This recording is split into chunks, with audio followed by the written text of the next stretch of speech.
Hello everyone, I am Cindy from Happy Unity and welcome to my program Cindy Listens. At makakasama natin ngayon si Julie. Julie, kumusta ka naman? Okay naman po. So far, so good. Ano ba ang naging kaganapan mo ngayong araw? Ngayon, galing kami kinabel nung kami na sleep over kasi nga kahapon, di ba, holiday. So, doon kami nakituloy kinabel kahapon. Gaano ka nakatagal na nangingibang bansa? Bali, 7 years na po. Nauna, 6 years ako. After 6 years, nag-for good muna ako sa Pinas for 1 year. Tapos bumalik na ako dito kasi kulang, hindi pa rin sapat. So, bumalik ako dito ngayon. Parang kababalik ko lang ulit. Mag-8 months pa lang po ulit. So, 7 years na yon naka-5 amo. Dahil ikaw ay malayo at nandito ka ngayon sa ibang bansa, paano mo na babalanse yung oras mo sa trabaho at oras mo sa pamilya? Ganito kasi bago ako mag-umpisa ng work, tumatawag na ako sa kanila. Tapos kapag may free time ako, tumatawag din ako sa mga anak ko. Tapos after work, tumatawag din ako sa kanila para at least na-monitor ko pa din yung pag-aaral nila, mga anak ko na ko. Ano yung naging goal mo? Kung bakit naisipan mong kipagsapalaran sa ibang bansa? Kasi nga po, gusto kong mabigyan ng magandang buhay ang aking mga anak kasi nga 3 yung aking anak. Tapos wala naman trabaho yung asawa ko. Ako lang ang naghahanap buhay para sa mga bata. Tapos siya yung nag-asikaso naman sa mga bata. So talagang pag sa Pinas lang, talagang kulang. Hindi sasapat. Lalo na't ngayon may college ako. Sadyang kailangan talagang mga ibang bansa. Meron ba kayong nagiging hanap buhay habang ikaw ay nandito sa ibang bansa? May alternatibo ba kayong naging hanap? Minsan naman po, nagta-tricycle yung asawa ko, din siya, nagtutubero, pero hindi kasi regular. Tapos rin kami, sinubukan din namin mag-online selling.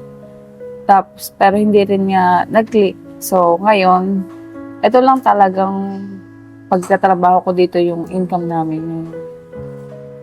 Ano yung, paano mo ba ibahagi sa amin kung ano yung sumubok sa buhay mo, na sinubok ka ng pagsubok at paano mo yung hinarap? Nung bago pa lang ako dito, siguro sa pangalawang amo ko na, yun nga, sinubok ako yung asawa ko nga na siya, na kumbaga na pagbintangan lang naman din. Tapos, simula nun, hindi, parang nagulo yung namin nagulo yung pagsasama. Nagsimula doon. Parang naghiwalay kami ng halos ilang taon din, na wala kami pag-uusap. Pero ito lang, mga 2021, nag-usap ulit kami, inayos kami, talaga naghiwalay na kami. Pero yun nga, dahil sa may mga anak kami, pinilit kong ayusin. Nitong umuwi ako, sa kanya ako umuwi, inayos namin. Sa ngayon, masaya na ulit. Kasi talaga ako, galing din ako sa broken family. So sinabi ko na ayoko mangyayari sa mga anak ko na maging broken family kami. Kaya pinilit ko talaga na tanggapin ulit yung asawa ko.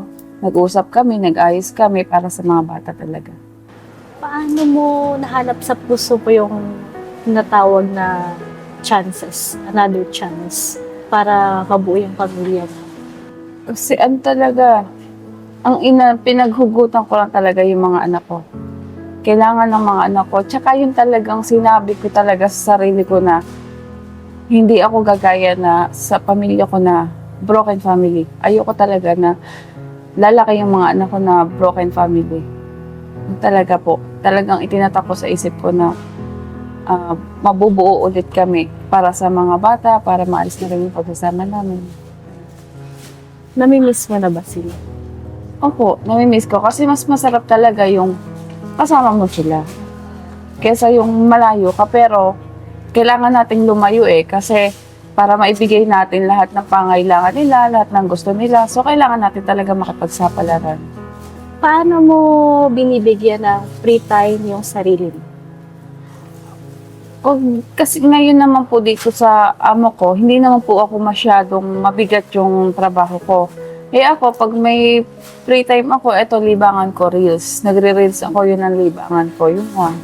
Tapos yun, kapag tumatawag-tawag ako sa mga kaibigan ko, ayan. Tapos kapag day off, kasama ko yung mga kaibigan ko, lumalabas kami. Ayun, naglilibang din po para lang makalimot sa ano. Bilang isang ina, meron ka bang gustong ibahagi sa mga magulang na gusto rin mga ibang bansa? Ano yung pwede mong mai-share sa kanila? Ako bilang isang ina na kung talagang gusto nyong ibigay yung pangailangan ng mga anak nyo, kung kailangan nyo talagang mag-abroad kasi nga kulang yung kinikita sa ibang bansa, kailangan talaga meron tayong kailangan talaga buo yung desisyon mo. Mahabang pasensya, ka ng mahabang pasensya, tapos kailangan kaya mo din talaga yung long distance relationship kasi marami po talaga sa mga OFW talaga nga na nasisira ang pamilya. So nasa sa iyo na kung paano mo din ibabalanse yung trabaho at yung pagsasama nyo ng asawa mo.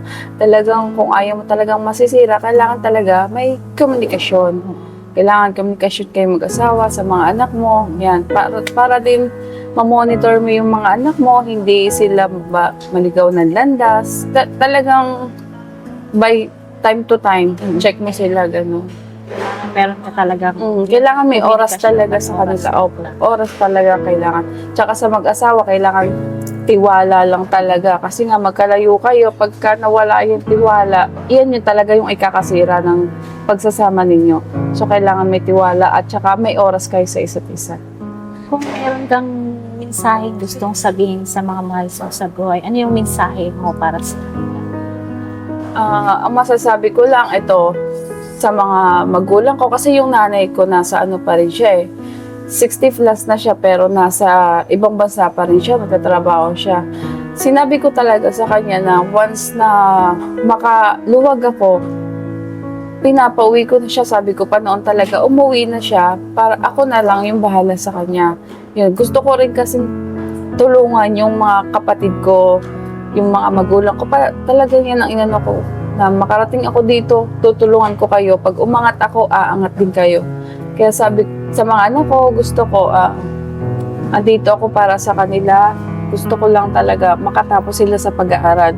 At maibigay ko yung sa kanila yung hindi ko natamasa noon. Gusto ko maranasan nila. Gusto ko mabigyan sila ng magandang buhay. Gusto ko makatapos sila ng pag-aaral. At maabot yung pangarap nila. Po, salamat po sa ating naging bisita ngayong araw, si Julie. Julie, maraming salamat sa papaunlak sa Happy Unity na ikaw ay aming makapanayam at muli, mag-iingat ka pa. Salamat po.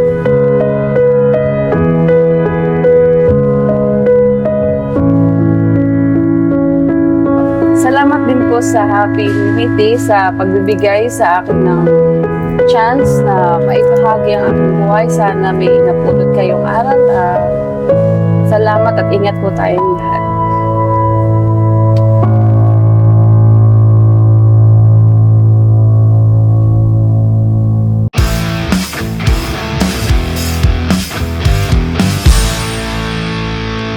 Hello everyone, my name is Cindy and welcome to Happy Unity.